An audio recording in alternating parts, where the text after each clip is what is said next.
I'm one of the hosts. The other one is my son Elijah. And yes, we support Trump.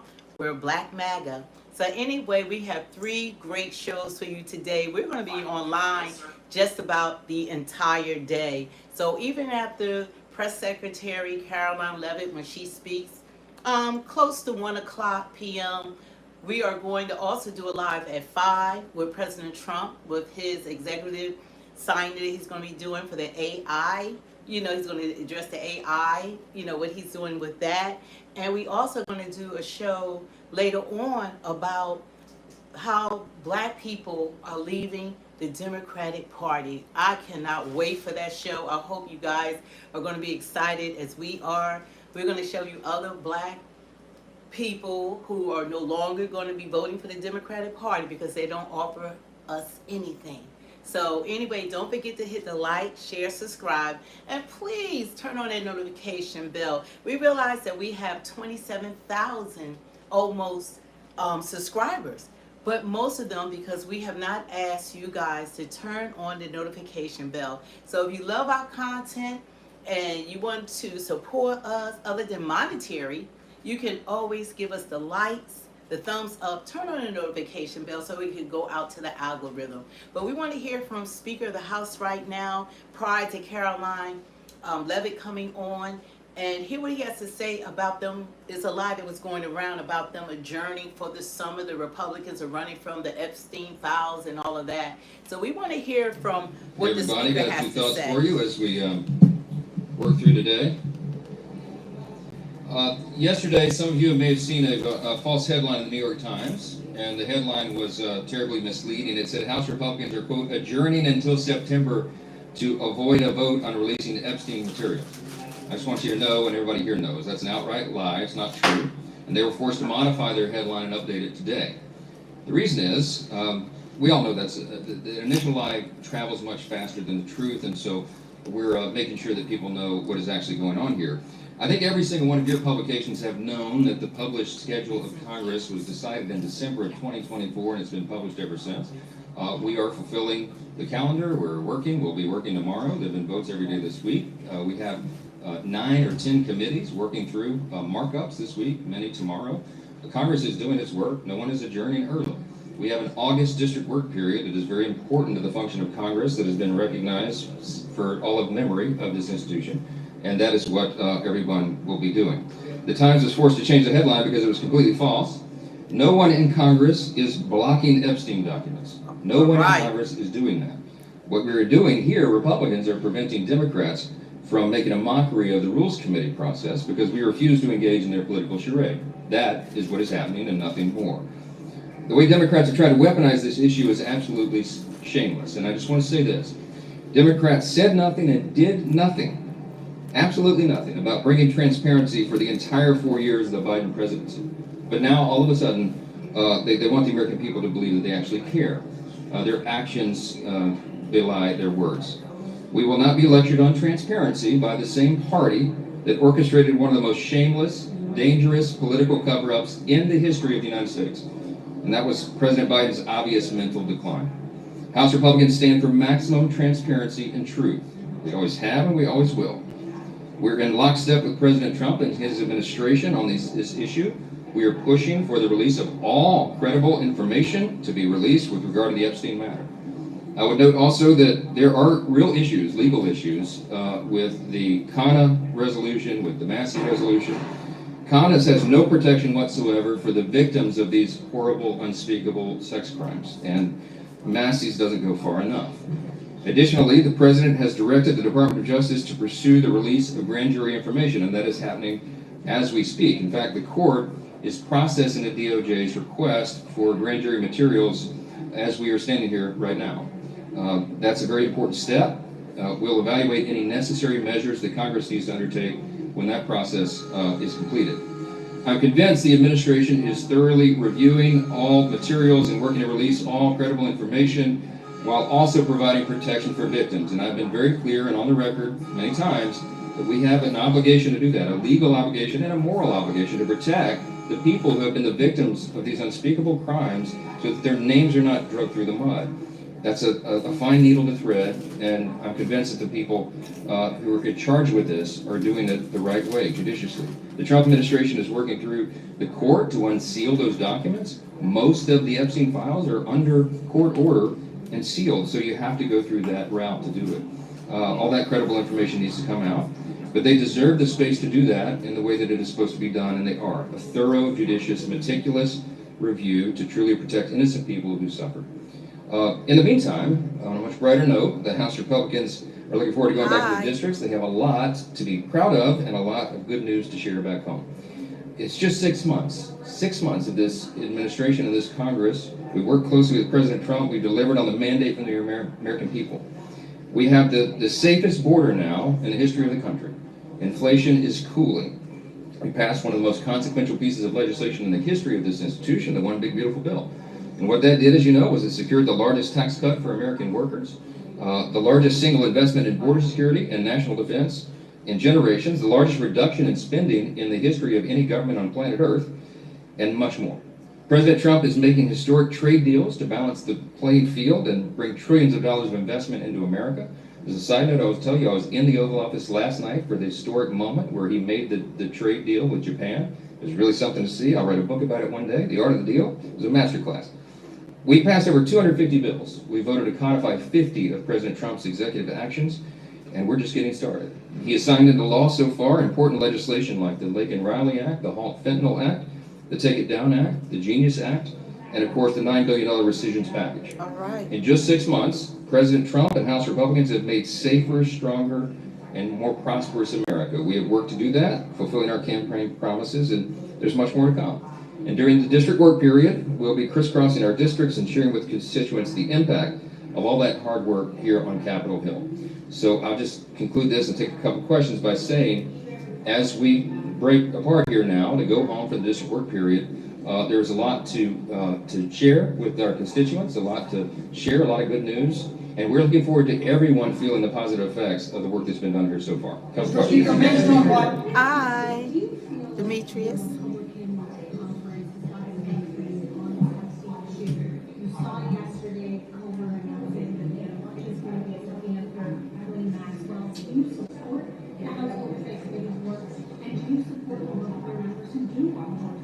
Well, of course, look, there's no daylight between members of the House Republican Conference, or for that matter, between us and the White House.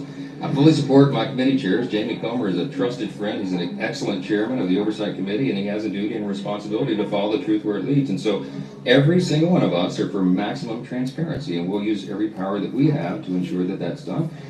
If they see fit to bring in Ghislaine Maxwell for testimony, that's fine. I will note the obvious concern, the caveat that Chairman Comer and I and everyone has, that could she be counted on to tell the truth? Is she a credible witness? I mean, this is a person who's been sentenced to many, many years in prison for terrible, unspeakable conspiratorial acts and acts against innocent young people. I mean, can we trust what she's going to say? Even if she raises her hand and says that she'll testify under oath, the Democrats to use this as a political counter. Remember, they had 4 years. Hold on. The Biden administration held the Epstein files for 4 years. Not a single one of these Democrats or anyone in Congress made any peep about that at all. They could have brought a discharge petition at any point in the last 4 years. They chose not to. They waited until President Trump was elected. I think that's very suspect. And I will not allow the House to be drug into political gamesmanship.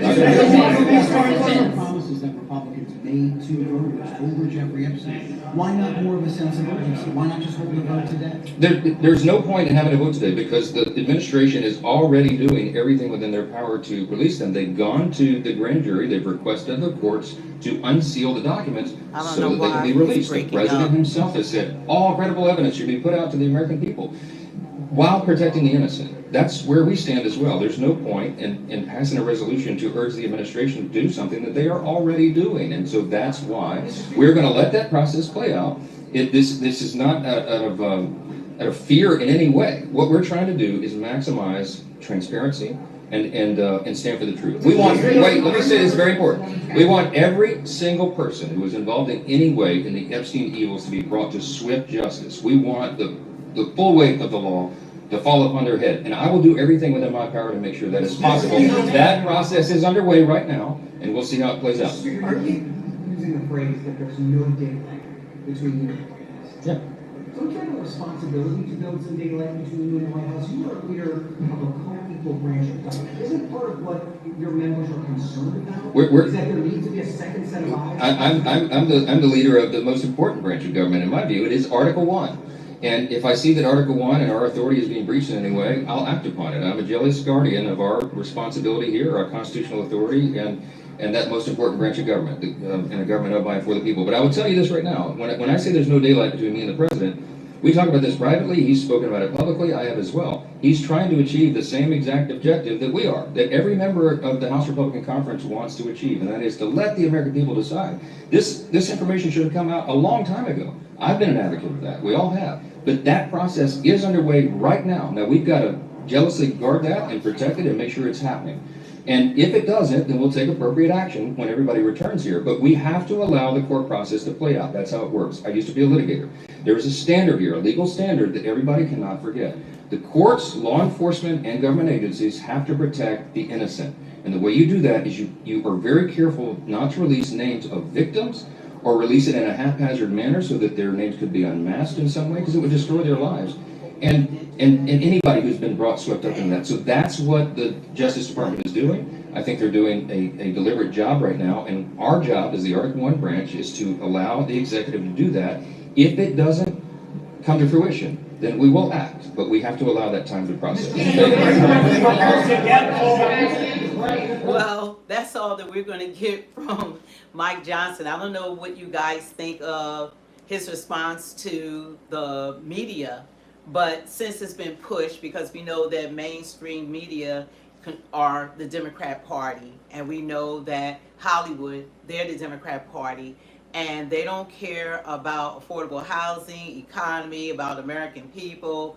They want to, when they are in charge of everything we listen to, they're going to push their agenda. I'll be so happy when everything is released regarding the Epstein files, because then what are they going to talk about then? Then are they going to be held responsible to do their jobs? Are we going to require the Democrat leaders to focus on America first? Are we going to have the Democrat Party to focus on the needs of American citizens? Will they then not have an excuse for not doing their jobs?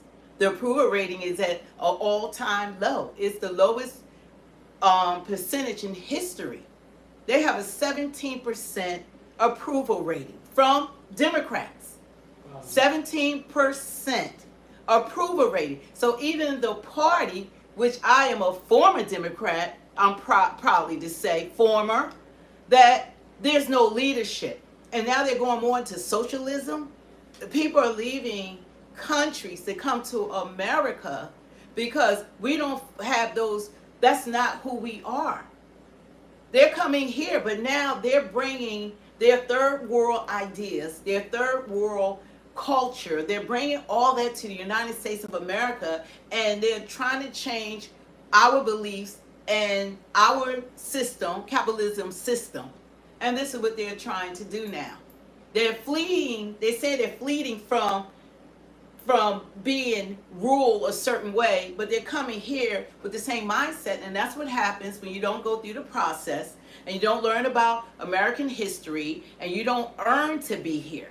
Whenever something is given to anyone, whether it's your children or an adult, you don't appreciate it unless you earn it. So that's why there's such a disdain for the American flag, the American people. The Democrat Party has empowered them to the point that they think that they're prioritized above American citizens. Their needs come before ours, and we're funding them.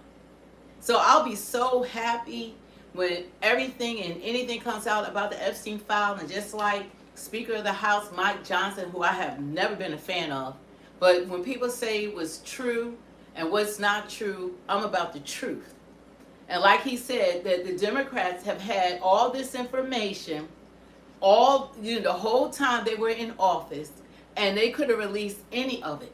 I think the reason why they're not rolling it out, this is just my opinion, the reason why they're not rolling it out the way that they would like to is because there are victims. There are people, names that are going to be probably wind up being exploited. They're going to be chasing them down for interviews because Epstein is no longer here. So I think part of it is being transparent. Like he said, this has been the most transparent government in the United States of America history. The Democrats can't say that, and you can't take it away from this party because they take all questions. They're not scripted. They're not using the teleprompters.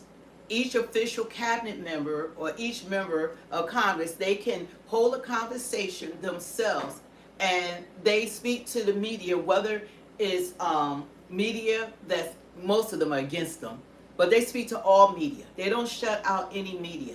They take questions from all the people, even their oppositions, that they know no matter what they say, that they're going to report it differently to your MSNBC, your CNNs, your Meet the Press, all of those different avenues is going to be reported differently. So I'm looking forward to it coming out. We gotta ban and report someone. They're trying to get us swatted. We'll get their name. And that's not. Look, get their name. Yeah, Sharon. I'll take a picture. Get her name, Sharon Anadi, because she's probably an illegal immigrant. Yeah. Please send help. Yeah, She's get trying their to name SWAT team because. better. Oh wow, we got to get to report them in the name of Jesus. You guys report this person. Okay, we're gonna report them as well, but we're gonna find out who they are because you're not gonna harass, you're not gonna bully, you're not gonna threaten. What is that? Huh? What is that exactly? Would that be considered hate speech?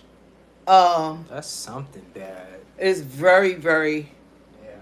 Is dangerous when people see. The thing about it is that when people don't agree with you, you don't have to be on this channel, but one thing you won't do is try to disrespect us, threaten us. If you don't like the content, there are 1,000 other people channels you can tune into, and most of them are saying what we're saying because the truth is the truth. Should we report them? Yeah, you can report them again too on the other one. Hide them too, or And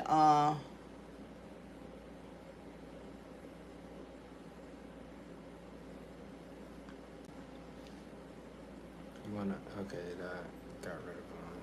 yeah, because we're not going to have that. It's funny that when people see, you have to understand when you're in a country like United States of America, you have freedom of speech. We're allowed to say and think how we want to. No one is going to agree with any of you on here 100% about anything. Yeah. Nobody, you have a country that have 2 or 3 parties that you can vote for. So you're going to have the left, the right, and the independent. All of us have different viewpoints. That's why this is America. But the great thing about America is that we can communicate, we can come on together, and we can talk out our differences of what we believe in. But to try to, you want to enforce what you want on someone else. But that's so dangerous to send the SWAT team. Well, we're going to report them to the police, report her to the FBI, Thank you, Ozzy, for the reporting. CIA. We're going to report her to everyone. Everyone. Because if you can't handle the truth... Leroy, your name is literally Leroy. This is not the channel for you. Leroy Jenkins. And the thing about it, this channel, we welcome everyone. But you can't threaten. You can't try to control other people. You can't even control your household. You can't even control your kids. You can't even control yourself. And these are adults that are behaving like this. Yeah. If this isn't for you, go somewhere else. I'm glad to whoever shut out. Thank you to Make him a moderator. Whoever said in the chat that they're trying to SWAT us. I didn't realize that's what she was trying to do, was SWAT us, until I started reading more into it when they said that. You know what? We have everything in this country now. Yeah. And that's what Americans need to understand. See, they're not used to people having their own opinion and having freedom of speech. Like, you can't shut down over 80 million people and more. There are more and more black people. I'm going to do a show. Turn in later on. We're going to do a live. Why? That's the reason why more black people are leaving the Democrat Party. From people like that. We're tired of all of this nonsense. Our country is not the same country it was 4 years ago. It has changed. This is not the same, you're welcome. This is not the same United States of America. No problem. And people have to get the memo. It's not the same. We have people like that. People were able to go online and people say they normal, you look this, that, because people try to attack your features. They try to attack things like that. But when they get to the point that have talking points. If you have something to say your talking point. If someone doesn't agree with you, that does not mean that you have to be a threat. Is that supposed to make us to join your party? Is that supposed to make us consider being a Democrat? I've already been a Democrat. I campaigned for them. us? I'm a legislative director. I will never vote that way again. You can vote any type of way you want to as an American citizen inside of this country. Like, if they're not following your beliefs or your convictions, then you can vote independently. You can vote for the left or the right. These are choices. We have choices in this country. And these are facts. And no one is going to take away our right to have our choices. That's why we are the United States of America. That's what makes us the United States of America. So when you have people and foreigners and people that are on these live streams or chats who are not accustomed from where they come from, they're not allowed to speak. So they think they can muzzle people from speaking their truths. Yeah, Johnny Five said it's not okay to threaten people just because they don't share your opinions. Exactly. No one is going to be in agreement with anyone 100%. None of us are that gifted. No one, you want to be online and be an internet, bandit or whatever, but you can go next door and that person don't agree with you. Go to your jobs and see how many of your coworkers agree with you. Our family members don't agree with us. Not at all. But that doesn't stop us from being family. We have difference of opinions in this cycle of our lives because things have changed. But they don't threaten. They don't go to your neighbors. See how many neighbors agree with you, because you're going to run into people who don't. So I hate people that come online and their only recourse is if they don't like the messenger, don't listen. Yeah, you know what they were trying Don't. You know what they were trying to do? What? They were saying that they need urgent help. They're in trouble. They're in danger. And they was putting the address, thinking someone was going to call the police and send the cops to that address. What address? They thought it was ours, but it wasn't. Okay. But they was putting an address and trying to send the cops to. But you know what? But we have house. their name because they need to be arrested. Yeah. What they did, we're going to provide it to our Local police law officials, enforcement. and we're going to let them know. And we took a picture of what they were trying to do. Everybody tries to do that. We are collecting the names so that we can take action, so that the FBI, CIA, everybody can be aware of who these people are and they can be investigated. Because one thing you can't do is make threats to people. That's a crime. You can't threaten people. If someone is saying things that you don't agree with, then just go and listen to someone who does. That is simple. As simple as that. We're not begging people to be on our channel. This is for people who want to seek the truth. And I thank you guys who are truth seekers. That's what I call you. This is Speak the Truth 2.0. Don't forget to hit the like, share, and subscribe. We have so much to offer, and we're a growing channel. And we are going to be bringing people on our channel that have a different opinion, but they have to speak in a clear, concise manner. And we're not fighting people. We want to hear from look you. What Ozzy said. He said Democrats are famous for swatting conservatives. So this is something. And that was my party. I tell you, I did not know all this was going on. That all this hate, and if you don't go, you got to. You got to go along to get along party. I didn't know that my Democratic Party was so hateful and angry, and they told me this were the Republicans. I'm in shock. I am really in shock. They told me these were the behaviors of the freaking Republicans. You don't even hear the Republicans. They not out there marching. They don't be threatening people. They not doing all this angry and beating up people. They're not. Be in our chat. I really didn't know that my party that I had belonged to, that I've always voted straight down the ballot Democrat, I didn't know that my party was so angry, threatening, hateful.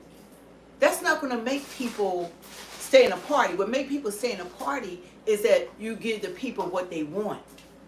You have to give American citizens what we want for us to continue to vote for you and support you. I'm not supporting you when you don't support Americans. Yeah, you're the one that's in the cult, dude. You know, it's just amazing that the mindset that people have in this day and time. You know, people are never, tell me how many people agree with you. How many people that you are around agree with everything you say? Because I'll wait. Yeah, Jack's obsessed with CNN. Hey, I used to love CNN. I didn't know they was all these news channels were so biased. I didn't know that they only reported positively for the left, the liberals, and negatively for everything the Republicans try to do. I want a party that's going to serve the people. Not serving the people is not telling people to hate each other, not to speak to your own family members, to be threatening and violent. Who wants to belong to that? You know, so that's a lot. Elijah, I need you to do this for a sec when this come on. I think he's already here. So you guys, I am so thankful to have you to join us. Be there to join us. And you're going to have to hold this. And you're going to have to talk. I'll be right back. I gotta talk. Hey, do better. What's up, guys? Waiting for Karoline. She kind of put me on the spot. I'm not used to talking on the live stream. But I just put my snack down. It's something called brownie brittle. It's really good. But waiting for Karoline. I really like her press briefings. She gives us a lot of information that the media still chooses to ignore. They're going to talk about the list again, I'm expecting. That's all they can bring up now, thanks to Elon Musk, the list that supposedly Trump is a part of, which he's not, but they're going to bring that up probably again. But I'm excited to hear what she says about the different, stopping some of these illegal immigrants from committing heinous crimes, and the border security and different things like that, the economy, different things that the American people need to hear and should hear. So I'm excited to hear that. And no Jack, not the ones I watch at least. But yeah, so I'm excited to see this and see her new briefing. Not gonna lie, I'm not gonna say that because she's a married woman. I was about to say I have a crush on her, but she's married with kids, so gotta still keep looking for my girl. But yeah, pretty excited. We're gonna be doing other live streams. We're gonna be doing one about Trump later. I don't know exactly what it's gonna be about, but one about Trump and one also dedicated to the Black community. And this is something I'll speak on really quickly. That's what we want our channel to start focusing on, is the Black community and waking up people of our race and telling them the truth and what they actually need to hear. They said like 93% of Black people voted for Kamala Harris. When Joe Biden, who she was a vice president to, did the 1994 crime bill that mass incarcerated Black people. And Kamala herself was a district attorney and locked up Black people. She didn't even claim that she was a Black woman. She claimed always on different news outlets that she was a Middle Eastern woman, I believe. Forgot what exactly. But we're going to try to wake up black people to what Trump has done for the black community, such as his First Step Act, which was getting black people out of jail who was there for minor offenses, and also giving the HBCUs where they didn't have to keep coming every year. It's a funny story, I'll tell you really fast. The HBCUs came to the White House and they were asking him for money, and he saw them before and he was like, it's like, why you come every year, like why you always here every year? And it was like, because President Trump, Mr. Trump, we don't have the finances that the school needs every year. And he was like, you know what, this is what I'm gonna do. And what he did is he gave them so much funding where they don't have to continue to ask every year. They won't have to ask ever again, and they won't have to ask another president again for funding for HBCUs, which is a huge thing that needs to be talked about more. And a lot of people in my community don't know that. They think Trump is a bad guy. Some people even think Trump is not for black people, which is far from the truth. But that's what our channel is really going to be focusing a lot more on, and our first live stream dedicated to that will be later today, you know, to wake up black people, you know, because I'll be looking for, like, you know, like, I'll be looking for a girlfriend, you know, I want a black girlfriend, but they're usually a Democrat, and they find out I'm a Republican, and then I don't hear from them again, you know. But I want, you know, more black people, you know, jokes aside, I want more black people to wake up. You know, our whole family, I'll tell you about the family. Our whole family, besides me and my mom, are Democrats, and they're extreme Democrats, and they're against our support of Trump, you know. And it sucks to see my sister, she has huge positions. She's running for some type of position as a Democrat. You know, she's always having big achievements, but she's being led the wrong way. And, you know, we just want to wake up Democrats and, yeah, get the black people to, you know, the Republican side. You know, like my mom says, never going to vote for a Democrat again. You know, I've had the pleasure of never voting for a Democrat, but we're never going to be voting for a Democrat. My mom's never going to be voting for a Democrat because she was an extreme Democrat. Like, I remember I was supporting Trump in 2016. I couldn't vote because I wasn't old enough, but I was supporting Trump. I had my Make America Great Again hat. It was a red hat. It was like, you know, the iconic one, you could say. And I was wearing that around the house. My sister's getting mad at me. My mom ended up throwing it away. Like, she was a really, what's the word? Really dedicated Democrat. And then she just started seeing day by day that they're not actually for the black community. What they're doing for different things is going against her beliefs in God. And then she started seeing Trump wasn't a bad guy. Trump was actually trying to help. Trump aligned more with her beliefs. And then, you know, this last political run, she became a full Republican and Trump supporter. She took me to a Trump rally, which was awesome, seeing Trump in person. And yeah, that's when everything changed. And that's where she got the viral video of her saying Trump, Trump, Trump. And of her saying Trump, Trump, Trump. And then everything took off from there. But yeah, so still waiting for Karoline. What time? She'll be on shortly. You know, it takes sometimes a little bit more time, but let me read some of the chat. Yeah, Val, that's a great point. And of course, there's things I need to work on as a Christian, you know, but gotta find just a Christian woman and then everything will fall into place. Do some research and show me any evidence. What evidence do you want? What do you want to hear?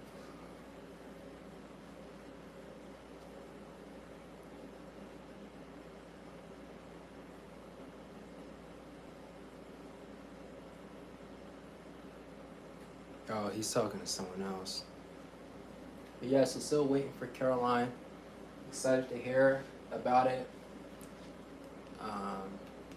About what the administration has been doing, you know.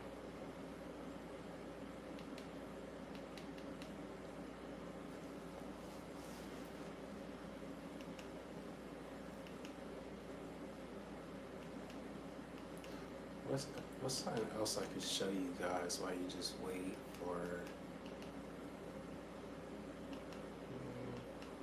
Probably just wait for her. My mom should be back soon.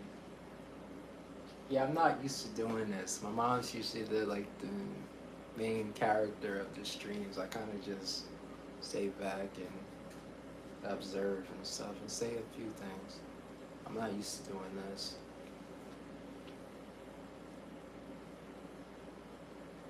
I see everyone in the chat is having a conversation.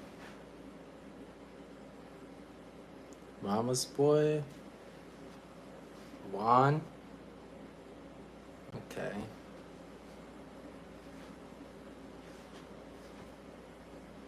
Thank you, Ozzy. I find comments when people say stuff like that funny, though. My mom's coming back. Yeah, she's still not on yet. Wow. What were you talking about? I was just Oh, you got it down to. I'm glad some people say it. You gotta hit the like. You guys, let's get these lights up. I try to wait doing these lives because the time that they always say, where's the remote? The time that they always say is they always start a lot later than anticipated. So thank you for bearing with us. And don't forget to hit the like, share, and subscribe. Show the support because we need to go out to the algorithm and see. That's one way. If you are returning guests of ours who support us, try to tell them in the chat for the new people. Get the likes up because I don't see YouTube at this point. They're not even sending anyone to here because we usually get a whole lot of traffic coming to our lives. I don't know because we're doing 3 because we're going to be back on at 5 for Trump. He's going to do an executive, orders and signing of the AI. So that's going to be interesting. So we're going to do that, and we're going to do the other show that I'm looking forward to, Why Are Black People Leaving the Democratic Party? So we're going to show different, people that have been leaving the party, including myself as one. So we have a lot to go on. So I'm really looking forward to that. So you can hear our perspective and how foundational black people, how we are moving forward and moving out and away from a party that only thing they have done for 12 of the last 16 years is make us promises, and they have not backed up anything. They haven't done, even Obama. Okay, Obama had taken care of the Native Americans, Jewish people, especially LGBTQ, and he told us he wasn't going to do anything for black people, and he didn't. He didn't. First so-called black president. We were not even a little bit part of his agenda. He could at least have given us an anti-hate crime bill. The illegal immigrants came into this country, and they're more protected than American citizens. Whether you're white, black, Asian, Hispanic, whatever you are, the illegal immigrants in these sanctuary cities have more protection than you do.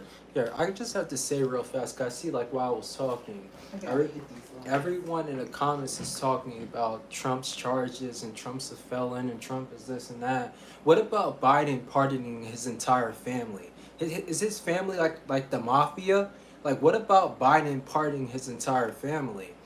They went after Trump this election cycle more than any president that's ever ran for office. And if you can't admit that, then you're brainwashed. I don't know the word to describe you, but Biden pardoned his entire family. So it's I was talking about Trump, who now is the president. You gotta admit that. He is your president if you live in America. Biden pardoned his entire family. Biden pardoned his entire family. No one wants to talk about that. Yeah.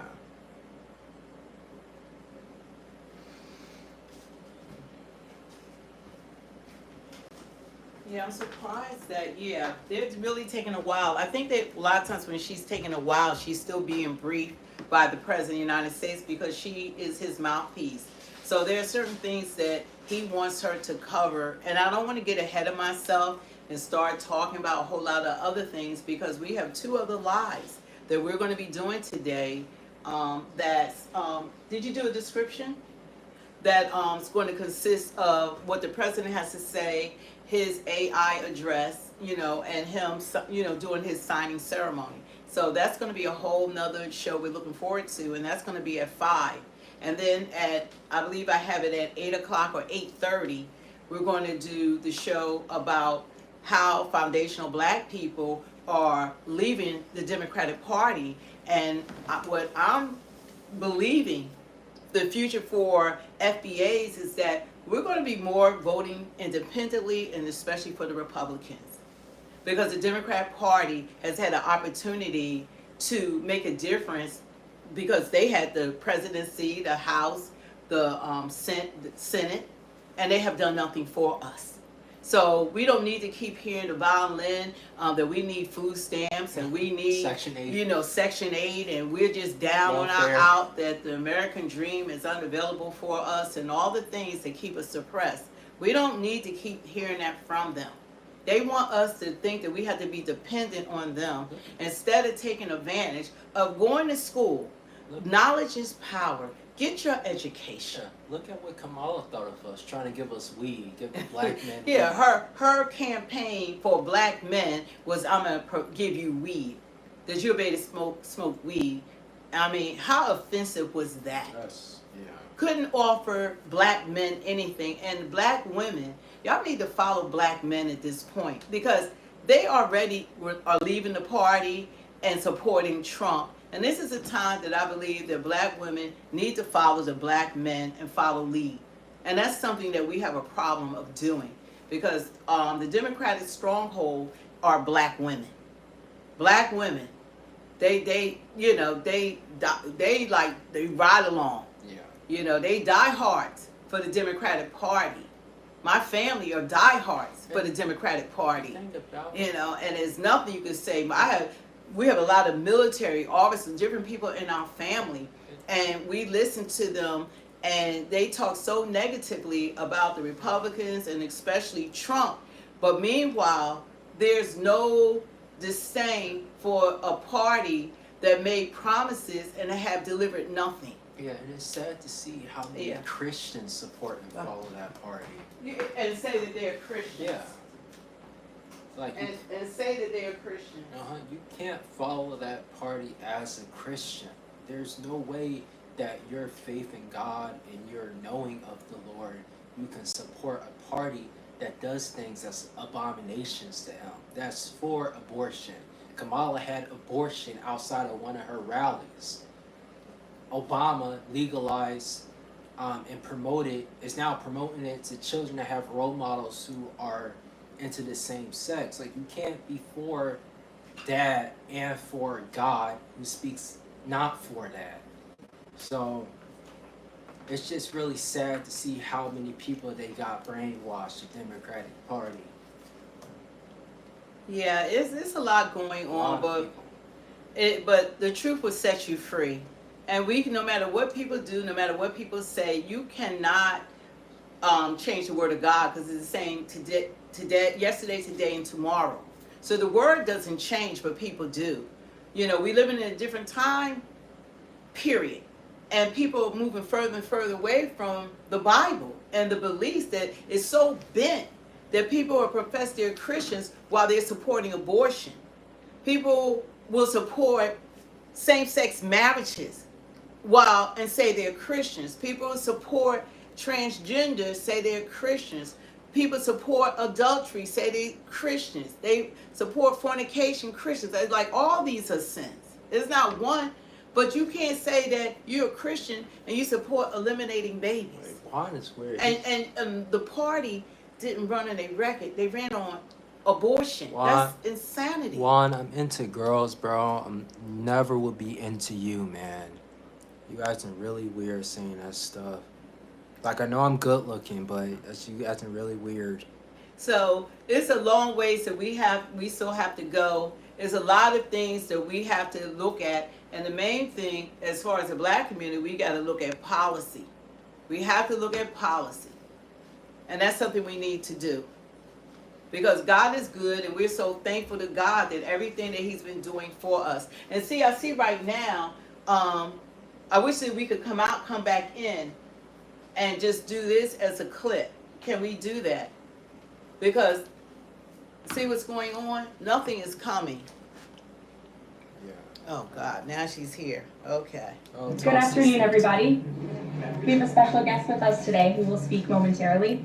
But first, I would like to begin with a message from the White House to the families of the victims in the brutal murder case in Idaho, who were sharing their heart-wrenching stories about their loved ones before the court today and addressing the evil killer who took 4 precious souls.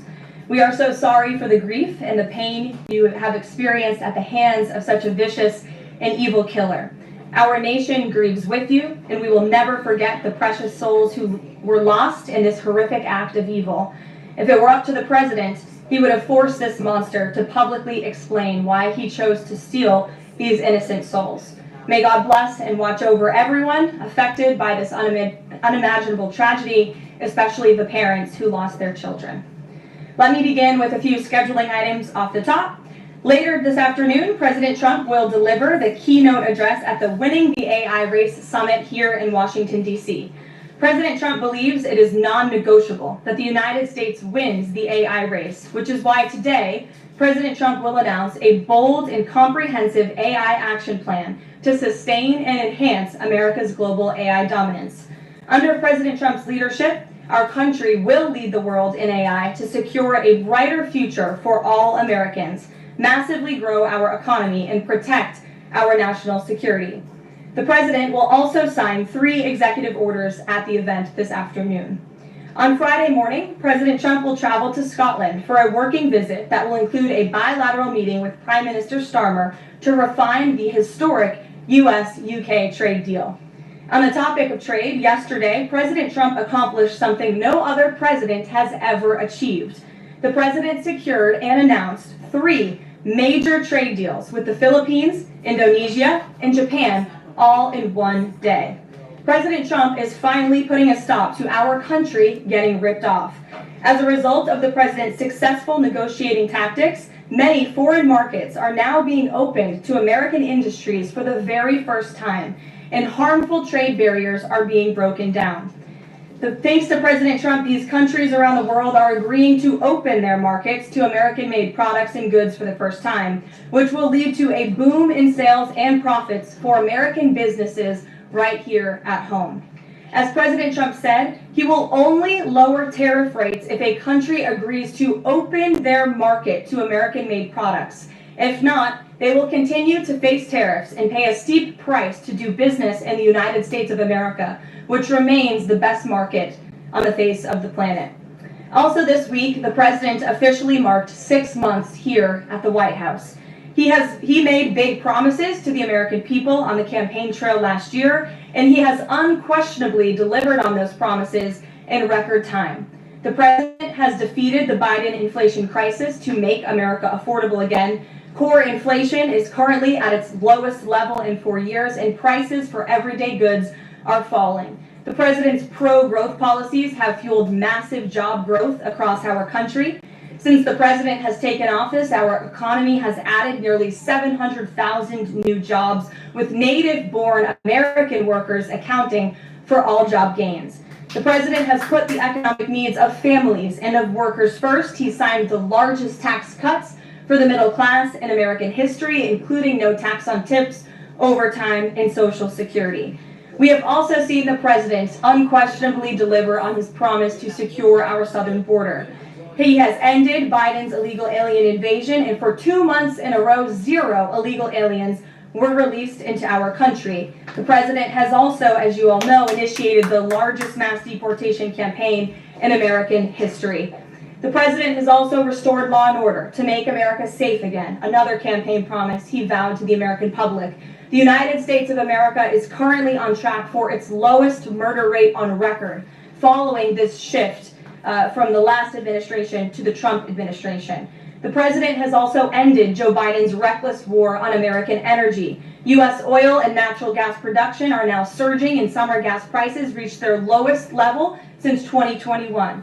The president has also rebuilt our military, another campaign promise. He just signed the largest military investment in decades to modernize our armed forces with cutting-edge technology to replenish our stockpiles and provide American troops with the best equipment in the world.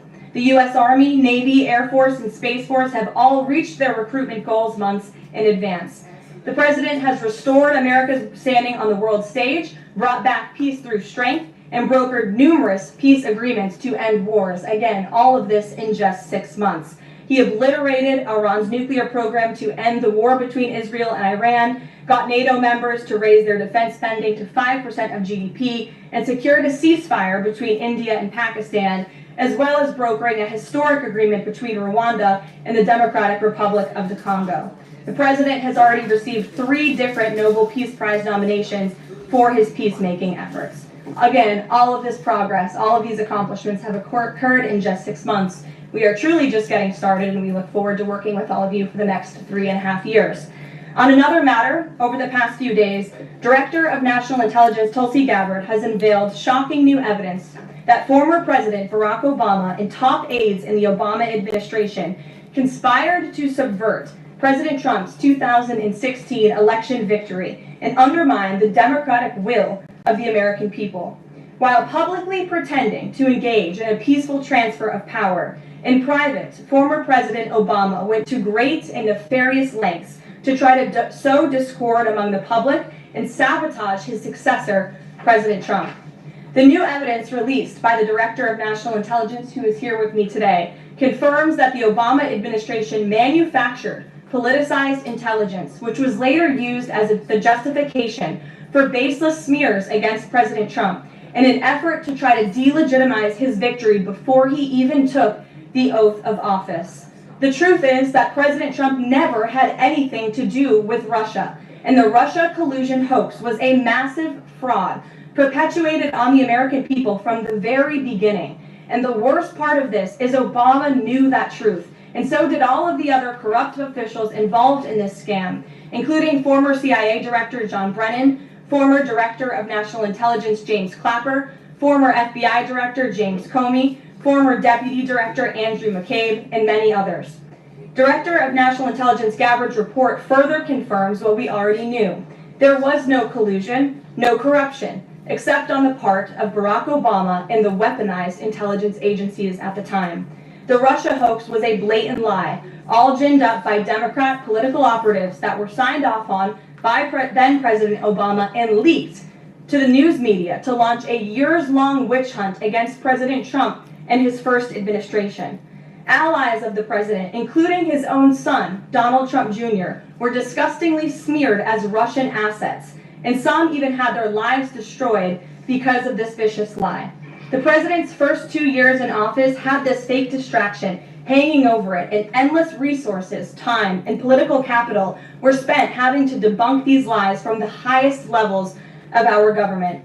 Now, nearly 10 years later, thanks to the declassification of documents by Director Gabbard, the truth has finally come to light.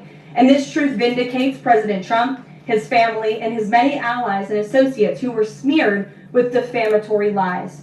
President Trump was right from the beginning about all of this, and we are grateful that justice can be served. Now, we have even more damning evidence implicating those who tried to sabotage a duly elected president and did grave material harm to our republic. Thanks to additional important work done by CIA Director Ratcliffe, Committee Chairman Rick Crawford over the past few months, a newly declassified 2020 report prepared by the House Permanent Select Committee on Intelligence, which DNI Director Gabbard has declassified, found that the intel community did not have any direct information that Russian President Vladimir Putin wanted to help elect President Trump in 2016. And in fact, Russia was actively preparing for a Hillary Clinton victory. But at the unusual direction of Barack Obama at the time, the intel community published implausible intelligence suggesting otherwise. Why? To sabotage the incoming president. This is truly one of the greatest political scandals in American history. And reporters at legacy outlets, some of which are sitting in this room today, like the New York Times and the Washington Post, were ridiculously awarded Pulitzer Prizes for their perpetuation of this hoax. It's well past time for those awards to be stripped from the journalists who received them. It is not journalism to propagate political disinformation in service of the Democrat Party and those in the intelligence community who hand over out of context and fake intelligence to push a false political narrative. I will now pass it over to the Director of National Intelligence, Tulsi Gabbard, to speak more about all of this, and then we will open it up for questions afterwards. Tulsi, thank you for being here. There she is. Thank you very much. Good afternoon. At President Trump's direction and with the support and coordination of the House Intelligence Committee Chairman Rick Crawford, today we've released a declassified Oversight Majority Staff Report that was produced in September of 2020. The stunning revelations that we are releasing today should be of concern to every American. This is not about Democrats or Republicans. This has to do with the integrity of our democratic republic and American voters having faith that the votes cast will count. There is irrefutable evidence that detail how President Obama and his national security team directed the creation of an intelligence community assessment that they knew was false. They knew it would promote this contrived narrative that Russia interfered in the 2016 election to help President Trump win, selling it to the American people as though it were true. It wasn't. The report that we released today shows in great detail how they carried this out. They manufactured findings from shoddy sources. They suppressed evidence and credible intelligence that disproved their false claims. They disobeyed traditional tradecraft intelligence community standards and withheld the truth from the American people. In doing so, they conspired to subvert the will of the American people who elected Donald Trump in that election in November of 2016. They worked with their partners in the media to promote this lie, ultimately to undermine the legitimacy of President Trump and launching what would be a years-long coup against him and his administration. We're here today because the American people deserve the truth, they deserve accountability, and they deserve justice. The records that we released on Friday that were ODNI records, Senator Chuck Grassley's release on Monday of what is known as the Clinton Annex, which was an appendix to the Department of Justice Office of Inspector General's 2018 report, as well as the House Intelligence Committee's majority oversight report that we're releasing today, all come back to and confirm the same report. There was a gross politicization and manipulation of intelligence by the Obama administration intended to delegitimize President Trump even before he was inaugurated, ultimately usurping the will of the American people. I'm going to go over the key findings from the House Intelligence Report, which investigated the claims that were made by an intelligence community assessment ordered by President Obama and published in January of 2017. First, Putin's principal interests relating to the 2016 election were to undermine faith in the U.S. democratic process, not show any preference of a certain candidate. In fact, this report shows Putin held back from leaking compromising material on Hillary Clinton prior to the election, instead planning to release it after the election to weaken what Moscow viewed as an inevitable Clinton presidency. In the January 2017 intelligence community assessment that President Obama ordered, John Brennan, who was CIA director at the time, and the intelligence community intentionally suppressed intelligence that showed Putin was saving the most damaging material that he had in his possession about Hillary Clinton until after her potential and likely victory. The report goes into great detail about the information that Russia and Putin had on Hillary Clinton, which included possible criminal acts like secret meetings with multiple named U.S. religious organizations in which State Department officials offered, in exchange for supporting Secretary Clinton's campaign for the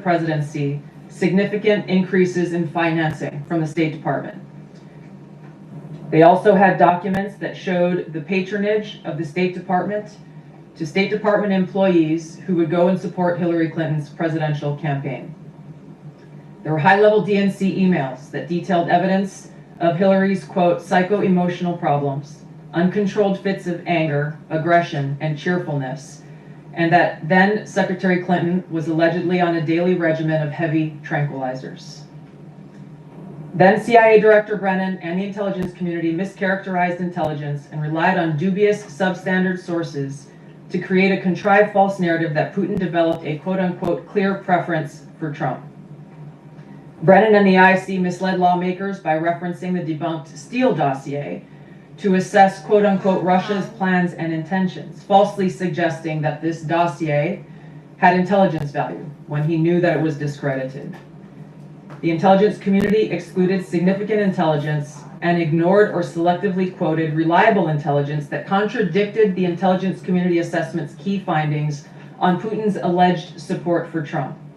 Including this intelligence reporting would have exposed the ICA's claim as implausible, if not ridiculous. The intelligence community assessment omitted reliably sourced information, such as how some Russian intelligence officials were quote-unquote planning for candidate Hillary Clinton's victory, while others assessed neither Trump nor Clinton would respect Russia's interests. As was reflected in the ODNI documents that we released on Friday, multiple intelligence community assessments released in the months leading up to the November 2016 election concluded that Russia had neither the intent nor capability to impact the outcome of the US election. On December 5th of 2016, the FBI and ODNI gave the House Intelligence Committee its first post-election classified briefing, in which there was no mention of Putin aspiring to elect Trump by either agency. The Presidential Daily Brief, drafted on December 8th of 2016, stated that no Russian or criminal actors impacted vote counts. This document was pulled just hours before it was to be published due to quote-unquote new guidance. If it had been published, it would have been briefed to both President Obama and President-elect Donald Trump. On December 9th, 2016, a National Security Council meeting was called to gather President Obama's senior national security officials, which included CIA Director Brennan, then Obama DNI James Clapper, Susan Rice, and others. Following that secret meeting, DNI Clapper's assistant sent an email to the intelligence community with the subject line, POTUS tasking on Russia election meddling, tasking ODNI leaders to create a new assessment per the president's request.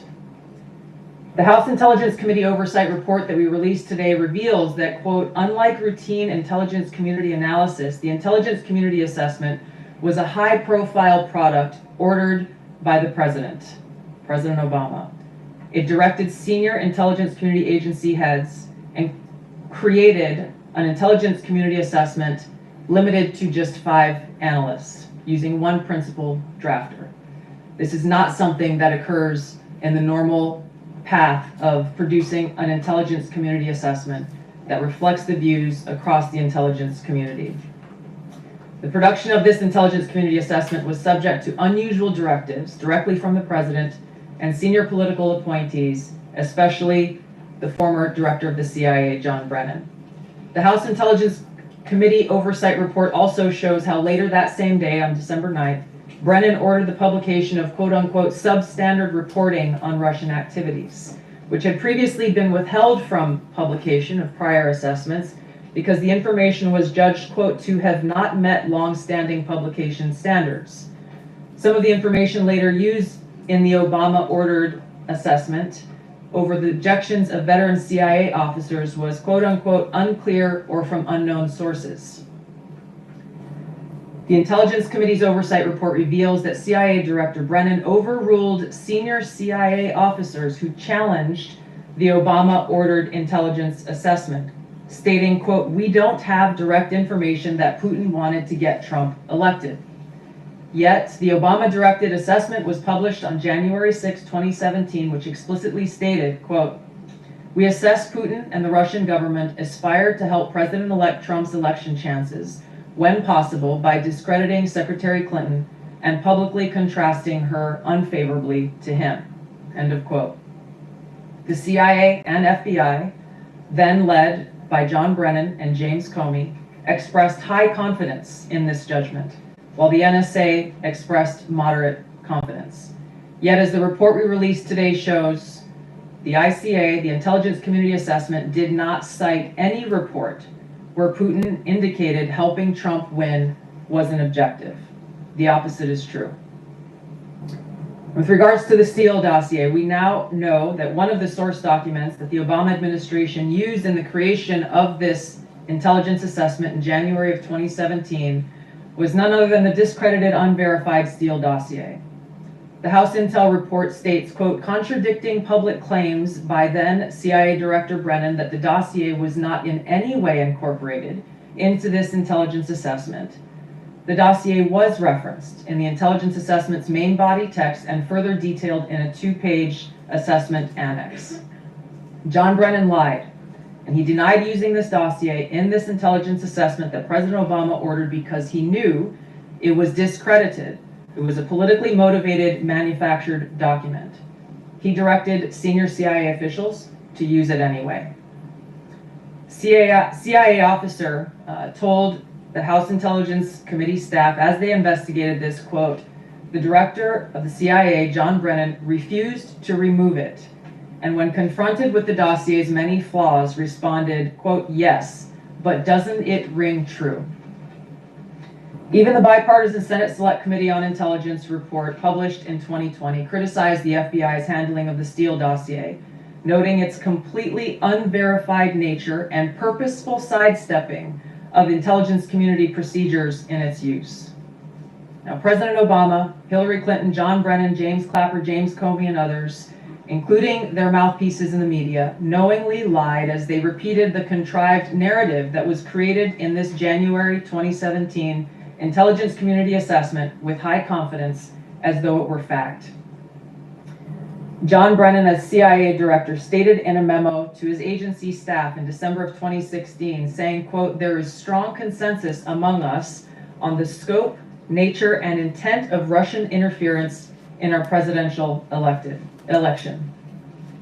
This was reported by NBC News, confirming that Brennan, along with James Clapper and James Comey, agreed with the CIA's assessment that Russia intervened to help Trump win the presidency.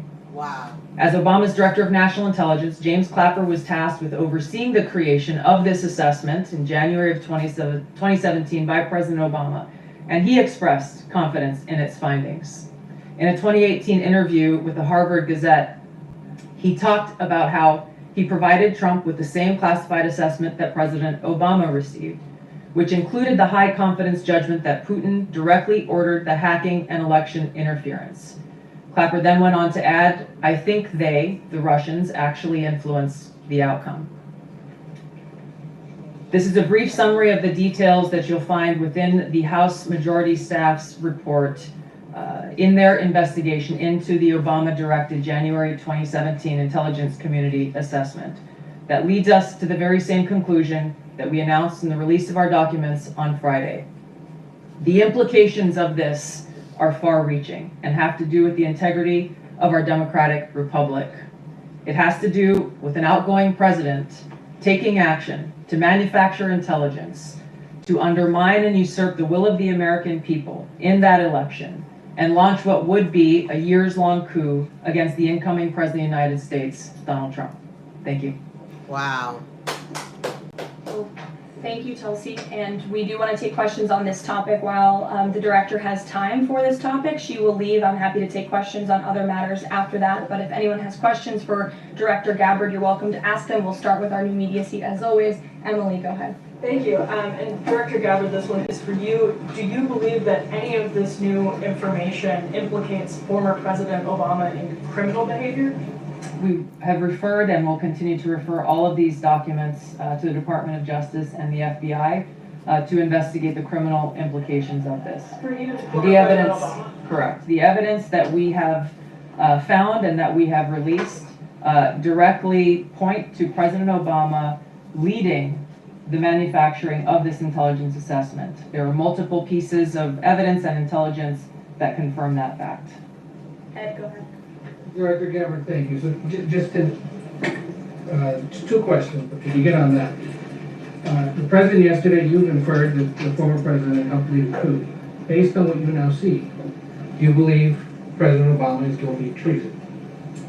I'm leaving the criminal charges to the Department of Justice. I'm not an attorney, but as I've said previously, when you look at the intent behind creating a fake manufactured intelligence document that directly contradicts multiple assessments that were created by the intelligence community, the expressed intent and what followed afterward can only be described as a years-long coup and a treasonous conspiracy against the American people, our republic, and an attempt to undermine President Trump's administration. The Senate Intelligence Committee spent several years looking into this and unanimously agreed in a bipartisan fashion, Secretary of State Rubio was a member of that committee, that there was no political interference.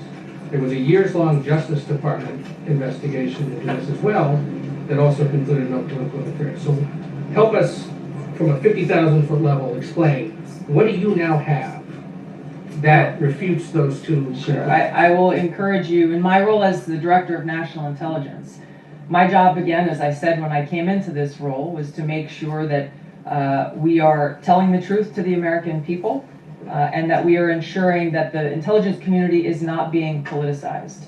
So I'm not asking you to take my word for it. I'm asking you and the media to conduct honest journalism and the American people to see for yourself in the documents that we've released now, close to 200 pages, that point in multiple references, multiple examples, to include comments that have been made by senior intelligence professionals who are some still working within these agencies today that confirm the conclusions that we have drawn, that President Obama directed an intelligence community assessment to be created to further this contrived false narrative that ultimately led to a years-long coup to try to undermine President Trump's presidency. And did you believe that those two previous investigations missed that or covered it up? I'm telling you to look at the evidence. Look at the evidence and you will know the truth. John. Thanks, Karoline. Thanks, Director Gabbard. You declassified these documents, if I'm not mistaken, Friday of last week, correct? We released them on Friday of last week, the first tranche, yes. This isn't the first time that President Trump has been president of the United States. He was president from 2017 to 2021. Couldn't the prior DNI under President Trump have declassified these documents? And why didn't that DNI do that at that time? I can't speak to what happened there. There were several DNIs under the first Trump administration. President Trump faced many challenges from those who were working in the government who sought to undermine his presidency. That's been clearly detailed. What I can speak to is the fact that this was one of the first things that we started to investigate here within this Trump administration and have released the results upon the conclusion of our investigation. And then my second question has to do with what intelligence agencies around the world have said about Russia, that they have tried to influence elections in the United States, in France, in Germany, in the UK. Do you disagree with that? Do you believe that Russia is a bad actor as it relates to trying to influence elections? I'll point back to the intelligence that President Trump has ordered declassified, that we have declassified and released, that the intelligence reflects Russia's motives were to try to sow discord and chaos within the U.S. election, which is a clear distinction from showing a preference for or against a specific candidate, which is what the Obama manufactured intelligence document alleges, that Russia preferred Donald Trump and tried to help Donald Trump get elected. Again, going back to the most important point here, with the intent to undermine the legitimacy of President Trump's election and therefore subvert the will of the American people who chose to send him to the White House. Reagan. Thanks, Director Gabbard, Greg Race with Daily Caller. You laid out that the documents revealed that the Obama administration did not publish a December 2016 presidential daily briefing that demonstrated that Russia did not steal the election. Trump was receiving these briefings at the time because he was president-elect. Are you of the view that that information was kept out of the briefing because then President-elect Donald Trump would have seen it? I don't have any documents that speak to exactly what the new guidance was that was given as the reason for pulling that document, which, by the way, still has never been published until we released it last week, Friday. one could assume that they didn't want President Trump to see a document that came from the intelligence community that would contradict the Russia hoax narrative that began through the Hillary Clinton campaign with the Steele dossier. One more, maybe either for you or Caroline. The president said yesterday that Obama committed treason. Do you or the White House believe that the Supreme Court's immunity decision protects Obama from prosecution? Look, I can speak to the president's feelings on this matter. He spoke to all of you yesterday in the Oval Office, but I also spoke to him about this morning. And he wants to see all those who perpetuated this fraud against our country, who betrayed our country and the Constitution, to be thoroughly investigated and held accountable. And it's been 10 years of this. And I would just add, based on everything the director has said and declassified, all of you in this room should go through it and take a look at this report and review the intelligence, because unfortunately that hasn't happened. And many of the people who perpetuated this hoax, Clapper, Andy McCabe, James Comey, and many others, have been hired by major networks in this room to go on television and continue to spew these lies, knowing that they are lies. And if you all recall, just flashback to 2016 and the years after, the entire Trump 1 presidency was embroiled in this scandal that was perpetuated by the Democrat Party. And you had major Democrat Party officials in this city, namely Adam Schiff, Hillary Clinton, Elizabeth Warren, who went on television and told the American people Donald Trump is an asset of Russia. It was a lie. They always knew it.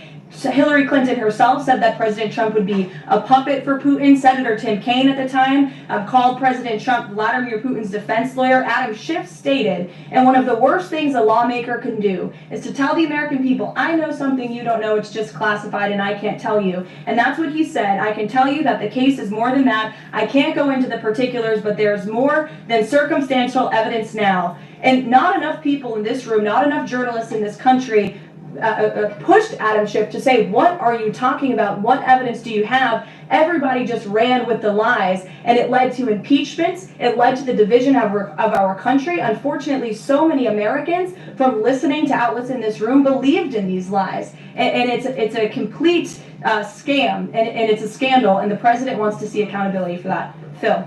Thank you. Question for Director Gabbard. A spokesperson for former President Obama said in a statement earlier this week, quote, nothing in the documents issued last week undercuts the widely accepted conclusion that Russia worked to influence the 2016 election, but did not successfully manipulate any votes. How do you respond to critics like former President Obama and also others on the Hill who say that the administration is conflating apples and oranges here, conflating allegations of actual hacking of voter machines and allegations of interference generally? I think it's a disservice to the American people that former President Obama's office and others who are criticizing the transparency that is being delivered by releasing these documents. They are doing a disservice to the American people and trying to deflect away from their culpability in what is a historic scandal and negative action towards the American people and our democratic republic. The answer to that statement can very clearly be found throughout all of the documents that we have released. Again, showing that Russia has took action to try to sow discord in the election, but showed no preference for or against any singular candidate. You've long been an opponent of weaponization in government. How do you respond to criticism that referring to Obama administration officials and even potentially the former president is just more weaponization and this is a potential race to the bottom? I think that's a very disrespectful attack on the American people who deserve the truth. They deserve to have faith and trust in the integrity of our democratic republic, which has been undermined by President Obama through his direction of this manufactured fake intelligence document, knowing that it was filled with lies and knowing that it would and could then be used for all of the actions that came after. And I would just add, there needs to be accountability for that weaponization, Phil, that we've seen. And no one has been a victim of the weaponized government more than President Trump, not just because of this political scandal. You all recall his house was raided.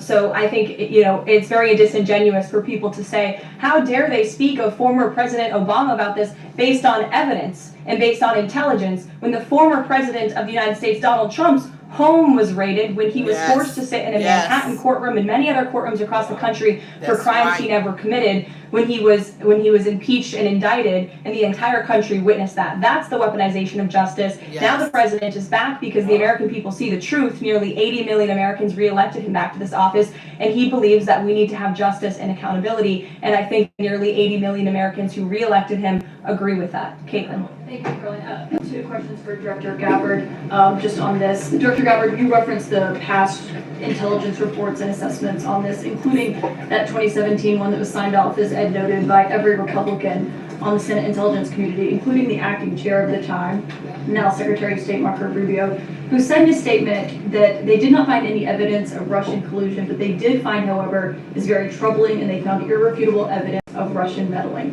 One, are you saying that he's wrong in that statement that you made then? And secondly, what would you say to people who believe that you're only releasing these documents now to improve your standing with the president after he said that your intelligence assessments were wrong? Well, first I want to correct something that you stated, which was citing the Senate Intelligence Committee's report as being one and the same. I think you said the intelligence community. The Senate Intelligence Committee has a very different function than the Office of the Director of National Intelligence.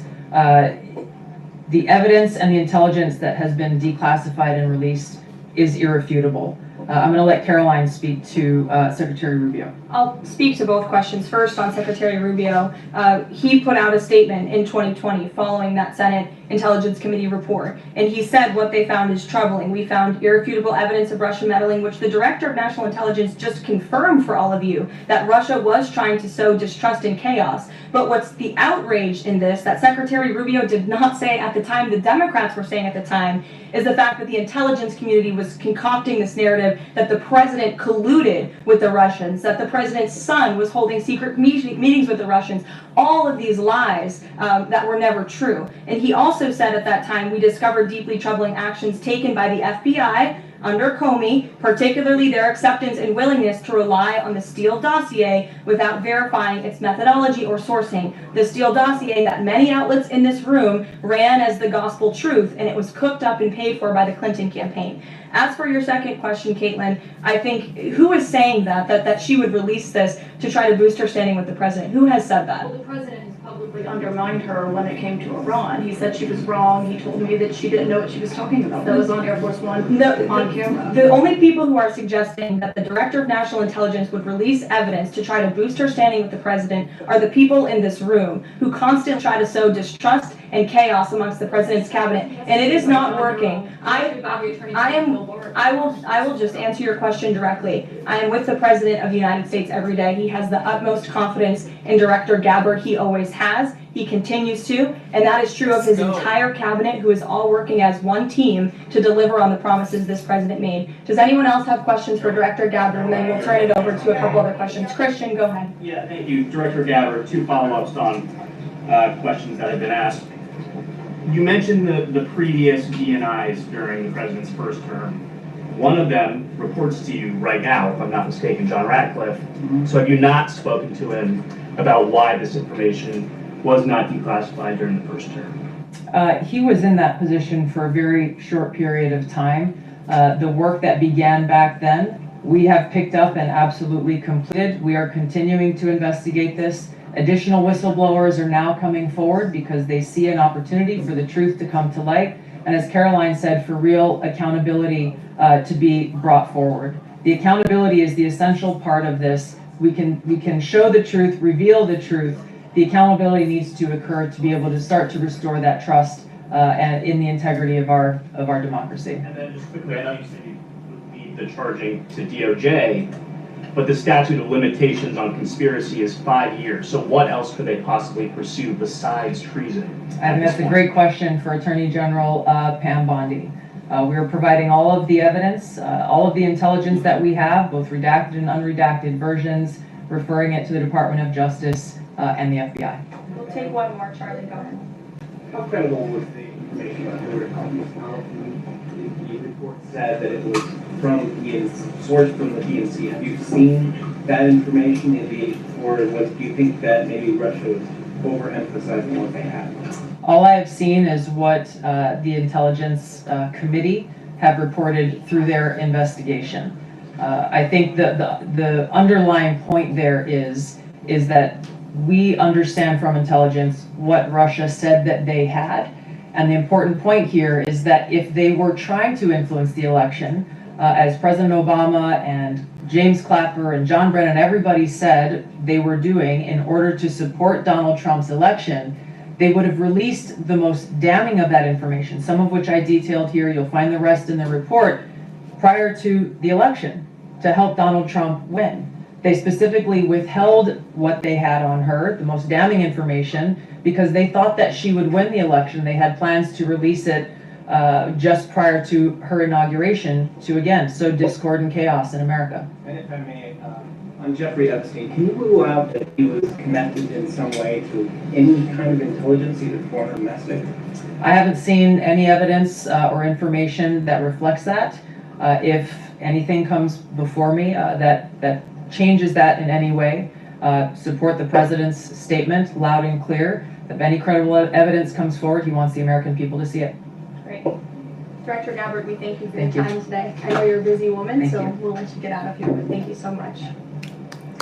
Okay, I know there's many issues going on today across the world and here at home. If you have any other further questions, I'm happy to take them. Ed, why don't you go ahead? Yeah, thank you, Caroline. So, Japan trade deal. Is that Japan trade deal the start of this number of trade deals that the Treasury Secretary says we're going to see by August 1st?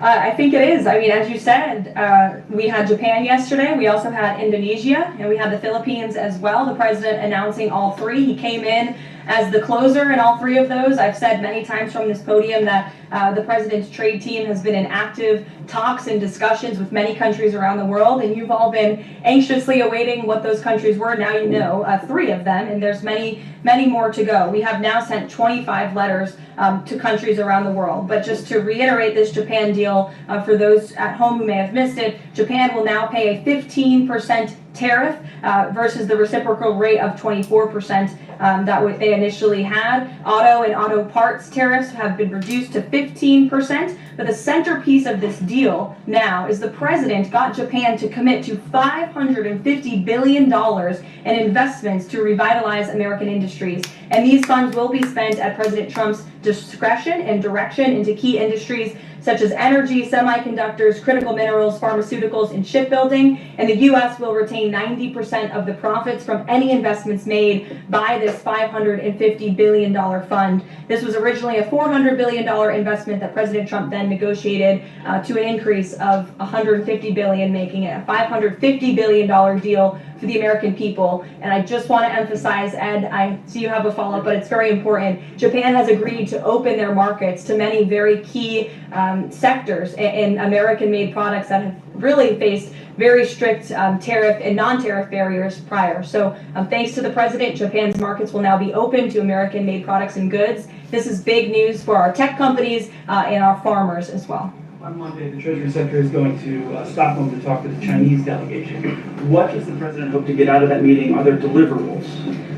I won't speak to any deliverables or set expectations. I'll let the Secretary of Treasury do that. But I did speak to him yesterday about his upcoming trip, and he looks forward to continuing discussions with his Chinese counterparts. The president has ensured that we have a good continuing working relationship with China that benefits the United States. And so the Secretary of Treasury will be obviously discussing those key matters, but I'll let him set the expectations. Sure. Given what the DNI just said and laid out, does President Trump believe that President Obama should go to jail for something? Look, the president believes that this matter needs to be thoroughly investigated, and anyone convicted of crime should be held accountable in this country. Go ahead.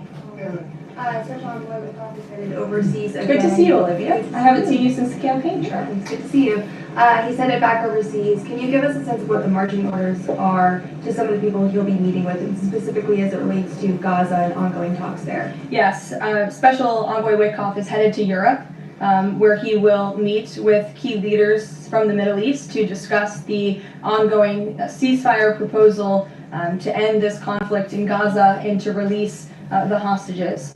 These are very sensitive negotiations that are currently taking place I spoke to Special Envoy Witkoff last night about them. I will let him speak further on the matter, but the President and Special Envoy Witkoff has made the administration's goals clear. We want this ceasefire to happen as soon as possible, and we want these hostages to be released. Go ahead. A Florida federal judge refused to allow the Epstein grand jury materials to be released. Does the president want the administration and Department of Justice to appeal that ruling? That was just breaking as the director and I were coming out here, so I haven't had a chance to talk to the president about it. I understand there are 2 other requests from the Department of Justice that are ongoing, but I'll let this president speak to whether he wants to see an appeal, and the Department of Justice, I'm sure, can give you a statement on that as well. And is he supportive of the effort to talk to Ghislaine Maxwell? I know that Todd Blanchard mentioned that earlier this week. The president spoke to this yesterday, and he said he thinks it's an appropriate idea. Kelly? What is the accountability that you would like to see if the current president is the one who brought the case to the Supreme Court and Chief Justice Roberts made clear in his opinion that a sitting president's responsibilities in office cannot lead to prosecution, immunity? So what is it the President Trump wants regarding President Obama, given that fact? And the special counsel at the time, Durham, when that Supreme Court matter was not in effect, could have charged anyone and did not. So on those 2 points, how do you respond? Look, the president has made it clear that he wanted these documents to be declassified. He wanted the American people to see the truth, and now he wants those who perpetuated these lies and this scandal to be held accountable. As for what accountability looks like, as the director said, it's in the Department of Justice's hands, and we trust them to move this ball forward. You would agree Stephanie. President Obama cannot be charged based on that immunity. Again, I'll leave that to the Department of Justice. Stephanie. In light of the Japan deal, are sectoral tariffs now up for negotiation with trading partners? And in a similar note, are these negotiators asking for investment funds, sort of like what Japan had agreed to?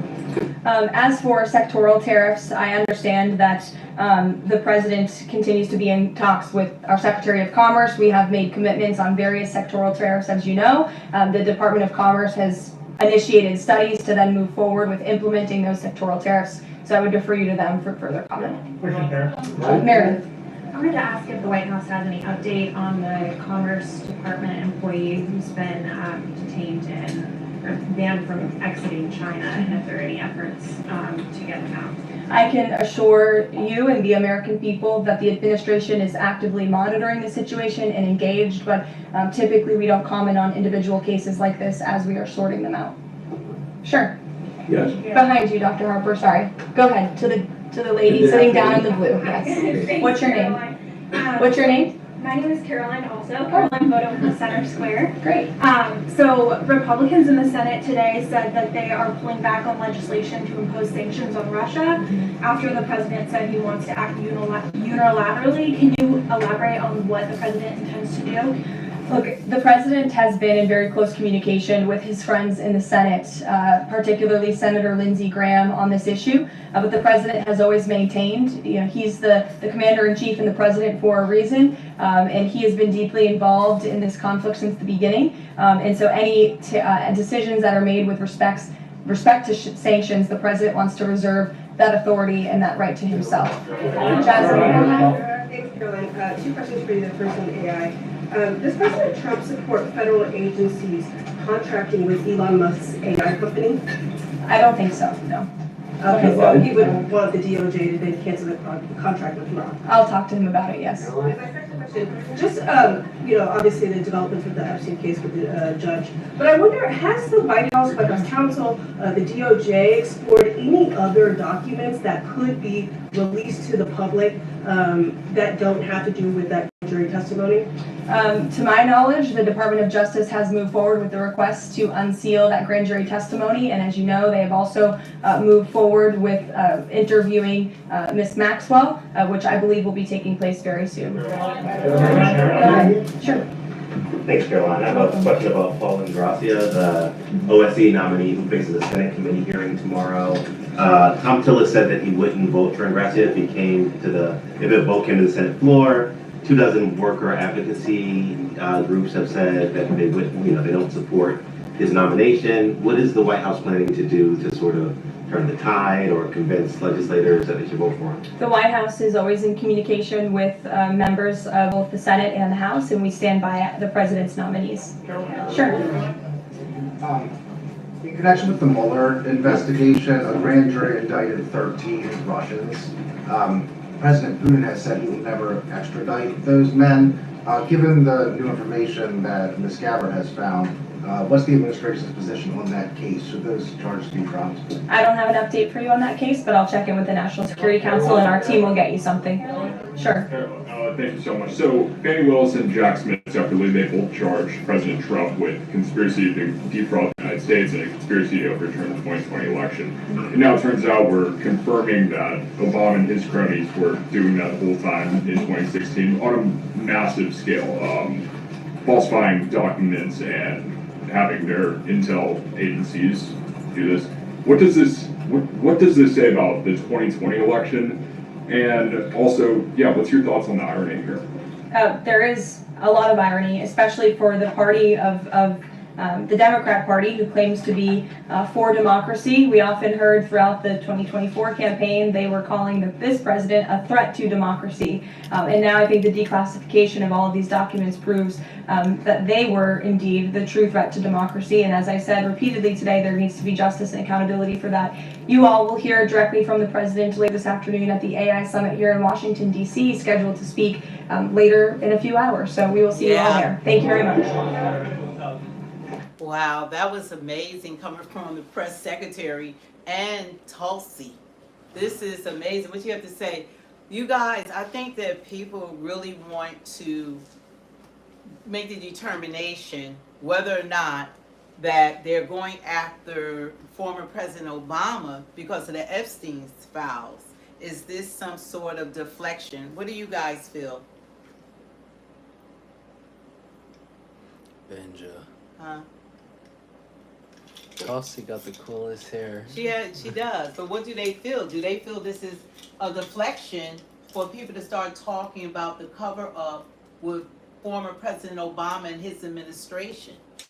Like, do they feel that's what's going on? Benja, you mean I'm lost not supporting the party that has done nothing for my race?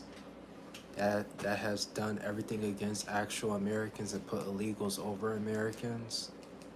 That means I'm totally in the wrong. I'm completely lost, I meant to say.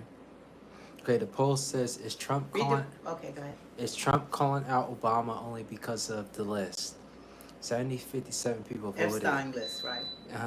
56% said yes and 44% said no. Wow. 50% said yes and 44% said no? 56% said yes. Oh, 56% said yes? Yeah. I'm surprised it's really that close. Yeah, it's close. Yeah, it's pretty close. So there's a lot of people that feels as though that... So if 56% said that they do feel like Trump is throwing like a deflection up because of the Epstein files and about the release of them. But then we have like a whole 44% saying that they don't believe that's the case. But do you think that because he's doing that now when it's such a demand for the Epstein files to be released, that the timing is off? Because it seems like it's important. Like they impeached Trump, I think, at least twice when he was in office, running for president. They tried to lock him up. They stormed his Mar-a-Lago property. They tried to take his property. They tried to remove him from ballots. I mean, they did everything to Trump. Do you think that Trump is doing a payback tour? Trump is kind of petty, though. What did they say?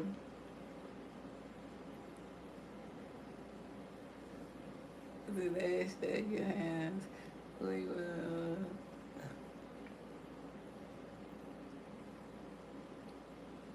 It's just amazing. It's like Trump is coming for him. So Trump is like, look, you know, if you can dish it out, you can take it in. He's like, y'all didn't have any problem doing all these things to me. I even tried to leave Hillary alone. I could have had her arrested for her lies. But since she was the former Secretary of State and she was the former First Lady of this country, married to former President Bill Clinton, I'm going to cut her a break. I'm going to let crooked Hillary alone. But then he said, like, I I try not messing with them, but every chance they get, they come after me. And I think in some ways that's true for him. That every chance they get, because once, like, if the House changes or Congress changes while President Trump is the president, they're going to do all they can to impeach him as soon as he can. No matter what he does, even after the Epstein files are released, even after everything positively that he's doing in this country, that they're going to, no matter what, the goal is always going to be to impeach him. Because they were hollering that a couple of months, I guess some Indian guy from Michigan or somewhere, no name, he was like, I want to impeach Trump. Let's impeach Trump. And they're like, for what? What are you talking, So I think that they're going to, no matter what, I think the Democratic Party job is just to impeach Trump and to fight Trump. Because they're not responsible for legislation. They're not responsible for lowering prices, affordable housing, American citizens. I mean, forget us. They're not responsible for anything, and there's no demands for them. That their only job right now in Congress is just to protect the illegal immigrants who have more protections than American citizens, and to just go after Trump. That's their job requirement. I think I could do that job. That's an easy job. Art of mine, what's your rating for the positive that the Democratic Party do? What's, like, everyone in the chat, what's your rating for the job Trump is doing, like, out of 100%? And what's your rating for what the Democrats are doing out of 100%? I'm curious to see, because Art of mine said that Trump is doing only 1% good. Well, they're not from this country. Because if they could say that all the things within 6 months that he has accomplished, the devil is a liar. One thing about it, I'm from the Democratic Party. I've always voted for the Democrats, straight ballot, period. I campaigned for them. I'm a legislative director. I have titles. I sit around the table. I've done it all.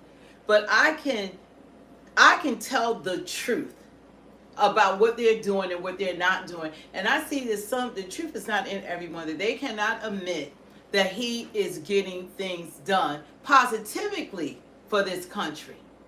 So all that about he's in it for himself, he don't need nobody's money. He's a billionaire. He didn't have to run for president. He doesn't even take a salary. Dennis, I have my own business. He doesn't even take a salary. So, I mean, give the man some credit. Did he close the borders, yes or no? Did he close the borders?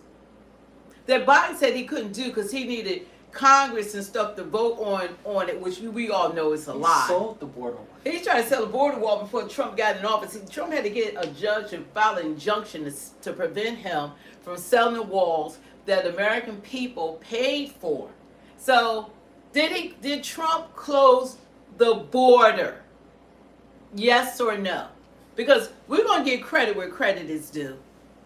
I mean, you could still hate Trump, hate the administration, but if you can't say that, then there's no honesty in you. Black Space said he's a black guy. He said Trump lost me a little with the list mess, the Epstein list. Yeah. Because that's what he started his campaign on, but he's doing 80% good. He didn't start. He started his campaign on many issues. And the main issues were those open borders. The open borders. He said he was going to release the Kennedy files, the Epstein files, the Martin Luther King files. He was going to do with some of the others, but he made a lot of other promises, and he's been keeping his word. They did not say at this point they're not going to release it. We don't know what it entails. I think that there are victims that are involved, because Biden administration, if it was anything on Trump, I know that God is sitting on the throne, they would have released it. I think it's more that there are victims that need to still be protected, and there's some heads that are going to roll with this. So I think it's bigger than what we realize it, but it's not a threat to him. I think that is more a threat to the people who are been victimized by Epstein and the people that were involved, in a whole. But because it is a demand for it, I believe that they are going to release everything that they have to the public. But see, once that's done, then what are the Democrats going to complain about after that? Because they don't have to work. All they need are talking points. They don't represent Americans. Remember that. They do not represent American people. Art of mine, what does that have to do with anything that we've never been to the border? Like, what's your point there? He's saying you haven't seen the border for yourself. It doesn't matter. That's not even a talking point. I don't even know what that's supposed to mean. Most people haven't been to the border. That's why we have television. That's why we have people that, congressmen and women that have gone to the border. So we can actually view it. I've never been to the moon, but they said people been there. You know, so that's irrelevant. The thing is that the border is closed. How does that matter, Trevor? And that's something that, and who caused the borders to be open? Who opened up the borders and allowed everyone to invade our country? Who opened up the borders? They gave us a problem we didn't have. We have borders because Obama was the deporter in chief. He deported more people than anybody. He even put kids in cages. But no, there were no protests. All right, nothing. This is all Trump in office. He the boogeyman. Go after him no matter what he does. And he hasn't nowhere nearly deported as many people as President Obama. Okay, and that's a fact. See, this is their new talking point. Jack, who's like our biggest fan, said, "Name me the policy that opened up the borders." That's their new talking point. Name me the policy. Look, you gotta. That's for you to look up. Talk to your congressmen and women. But everything that Trump did prior to leaving office, when he was the former president of the United States, from 2016 to 2020, he had all these executive orders. First day on the job with Biden, he undid everything that Trump did. All his executive orders, everything he did, he went there and he abolished all of it. That's what he did. He opened the borders wide open, and we know that. And you know this, right? Something else is Trump chose to secure the border. Biden did not. Biden, maybe there wasn't a bill that said, "Hey, everybody come into America," but he didn't choose to secure the border like they Trump told them. They made it known that people could come in. They opened up the borders for the world to come in, because at the end of the day, you should know, if you are a thinking adult, that this is not about the illegal immigrants that have invaded the country. It's all about votes. And listen to what Tom. It's all about votes. And listen to they wanted to have another voting block because they think they got us on lockdown. Y'all might get them, but y'all losing all of us. Jack, listen to what Tom Homan has to say about the border, because he's been with seven presidents. 6 or 7 presidents that he has worked under. He said that President Trump is the best president he ever worked under. This is the first time they have made history with the border closing, that he listens to the people. So that's somebody been doing. But y'all, you know the borders. Everybody know that our country the borders are open. Why do you think we go to the sanctuary cities? You don't believe go to all the sanctuary cities and you'll find them all in the sanctuary cities. Okay, that's all you gotta do. Okay? Y'all know they're here. They're here. And we got criminals blending in that are here that our taxpayer dollars are taking care of them. And we're not talking about your run-of-the-mill criminals. We're talking about the ones who were let out of prison. We're talking about gang members. You know they're getting health benefits. They're going to doctor on us. I mean, this is insanity. Hospitals. They going to doctors on us. They getting SNAP on us. They getting luxury apartments on us. Great job. Great job, Democrats. Look, that did it for me, but we're going to do shows. We're not going to stay on for long because we're going to come back on at 5, around 5:15. We're going to do another live, and that's with President Trump. He's going to be signing the AI executive orders that he has. So he's going to be doing a signing ceremony, and we're going to join him for that. He's going to speak to the public. And we're going to talk about what does that mean for us as Americans with Trump, how he's moving us more into the AI feel of things like the rest of the world. We're trying to catch up right now. So what does that mean for us? How does that affect us? And so that's what he's going to be doing at 5. Trump changed mining crypto, said, love this lady, preach.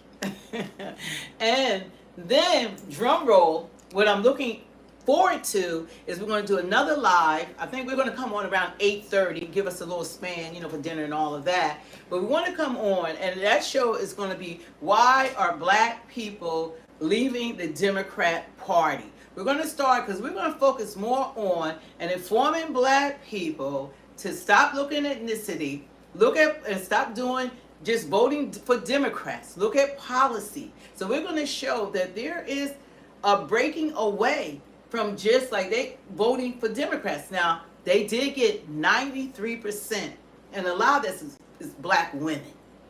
93% of our vote. But by the time 2026, we're going to make a dent in it. By the time 2028, don't count on us, Democrats. Because you have already proven to us that you're not doing anything for us. But you're not just going to hear from me, which I am really going to be doing a lot of conversations in regards to that. But you're going to hear from other black people and how they feel about the Democratic Party, what's going on, why they're no longer Democrats. And so join us at 8:30. I think I have it at 8:30 to do a live. And we're going to be taking questions and all. And eventually I'll be bringing people on. So we're going to be back on at 8:30. And I'm really looking forward to that, because y'all need to hear from us. Because we make a big difference in voting blocks. They think they're trying to gain a voting block. While y'all doing that and not doing anything for black people or for Americans, y'all losing us by the droves. We are leaving the Democratic Party. And the only ones that are going to be hanging on are the diehards, the uninformed, and the ones that keep expecting a difference when they keep being, they keep doing nothing for us. I got her. Go ahead. Want to finish? No, well, I'm just saying. So don't forget to hit the like, share, subscribe, and the notification bell. We realize we have like almost 30,000 people that have subscribed, but they're not receiving the notifications. So we want to upload videos as well. We want you guys to be notified. And don't forget to join our membership. We have Speak the Truth membership, 2.0 membership. We say hi to Debbie, our first member. God bless you. But you guys come on as special friends and join Speak the Truth so we can do our own little chats for us, so we can talk to each other. Y'all can come on, and it's just for our members. So don't forget to do that. We have a new Instagram, and don't forget to subscribe to my new channel. It's called Pray Till All Hear. So if you want prayer or anything else like that, that channel is going to be devoted towards, speaking the word of God, dealing with Pastor Philip Anthony Mitchell.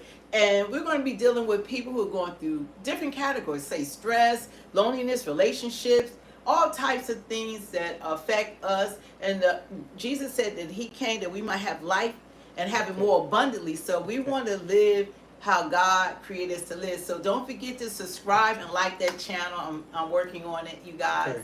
So thank you. Thank you. I see to all of you, sending you love. Love. I see a comment I'm gonna reply to in a second, but this is for Jack. If Jack's still here. Why are you giving so much attention? Because he let them. If you want to answer comments, let them super chat. Saying there was nothing there was no bill about the border being open. Okay, go ahead. So I looked up the statistics behind that, and with the Biden administration, there was 10 million nationwide encounters of the border. In the Trump administration, there was 2.4 million encounters at the border of his last time as president. So you can see the difference right there, that Biden was allowing people to come to this country, and they felt like they could. Now, if you check the statistics, people aren't even... Oh, they know don't come. They're not even coming to the border now. And someone said, are blacks going to miss Medicaid food stamps? Thank your new Are boss. you going to miss it? It's not just for black people. And that's why black people got to get off that plantation, because we're able-bodied. We can work. We can earn our own money. We can get educated, because people perish for lack of knowledge, like it says in the Bible. So we don't need handouts. We need hand-ups, okay? So are you going to miss it? because it's for all Americans. Oh, and illegals. You know, they sucking us dry right now. That's why Trump is getting them off for the things that are designed for American citizens. So anyway, you guys, thank you to the moderators. We're going to jump off because it's almost 3 and we're going to be right back on in a couple of hours. So don't forget to join us. And y'all stay blessed and thank you. And don't forget, like I said, to hit the like, share, subscribe, and the notification bell. Thank you, Elijah, for looking up what Jack could have looked up and educating him about the border. But everybody knows that there were open borders. That's why we have sanctuary cities and all that right now, sanctuary states. Now Jack's saying he missed what I said. Well, it's okay. You have to just look it up yourself. God bless you, Jack. God bless all of you.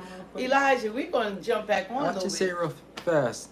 The Joe Biden administration, there was 10 million nationwide encounters at the border. In the Trump administration, when he was president last time, there was 2.4 million border encounters at the border. One president, they felt like they couldn't come here. They told them to come in. They were flying them in too, and I think that's an underestimate. They wouldn't were deport flying, them. They were flying them in. When people were complaining about them coming over the border, they were trying to get as many people as possible because they thought that they were going to push legalizing them without them earning it, without them being vetted, without them going through the process. But they expected to steal this election. That's why they did everything to stop Trump from running. They tried to take him off the ballot, make him a felon, raid his property, anything. The man, I don't know who was responsible for the 2 or 3 assassination attempts, but they was trying to do was they went after Trump. But we got peace out, you guys. We love you. Come back again. Join us at 5. Love you. Thank you, moderators. Thank you for y'all are amazing, and we appreciate you guys. And don't forget, people, to subscribe, hit the share and like and notification. Make sure that's turned on, and join our channel. Become a member of Speak the Truth 2.0. God bless.